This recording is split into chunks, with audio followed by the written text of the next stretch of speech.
Bruno Courrèges, chief of police for the small French town of Saint-Denis and for much of the Vézère Valley, was taking a late-evening patrol around the garden with his basset hound, Balzac, when the phone at his waist vibrated. Although it was nearly time for bed, the screen showed that it was his friend JJ, head of detectives for the Département of the Dordogne, who was calling, so Bruno thought he'd better answer. "Glad you're still up and about," came the familiar voice. "I'm coming to your place right away. I want to show you something, and then you can tell me how worried I should be." Commissaire Jean-Jacques Jalipot was a large and bustling bear of a man who had not been distracted from his duty when he was shot making an arrest. Some called him a cop of the old school, in that he wore ill-fitting suits, smoked a pack of Gauloises a day, seldom polished his shoes, and did not treat the media with the deference they had come to expect. His prisoners did not fall accidentally downstairs while handcuffed, nor were their fingers caught in car doors. Female cops on his team almost never applied for transfers, and he refused to play the usual turf wars with a gendarme or to sneer at the municipal police. Bruno went indoors and put out some glasses for drinks in the living room. Then he checked the latest regional news on his phone for any clue to JJ's unexpected visit. A few minutes later, the headlights of JJ's big Peugeot flared, and Bruno went to the porch to welcome his friend.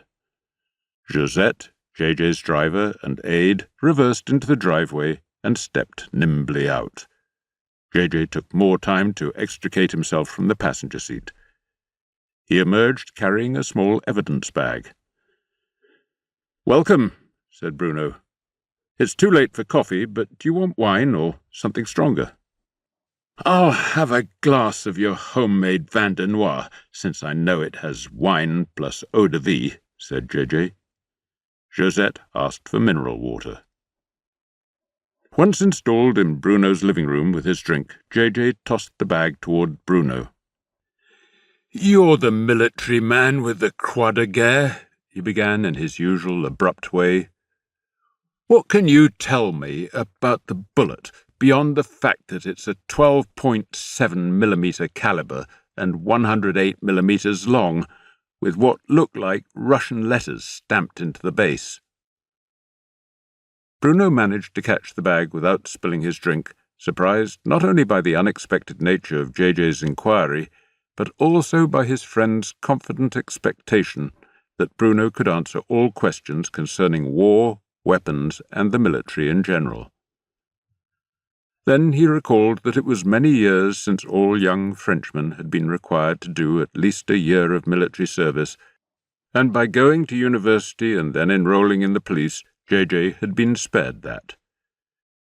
The tradition, launched by the French Revolution for every male citizen to be trained as a soldier and ready to fight for France, had gone for good. Bruno knew that modern weaponry and warfare demanded far more than the ability to fire a simple gun, fix a bayonet, and throw a grenade. But he sometimes regretted the passing of the principle that every citizen owed a duty to the homeland, and of that egalitarian mood of national integration that bonded young men together in their drills, mess halls, and barracks. Bruno supposed that he was the former soldier that JJ knew best.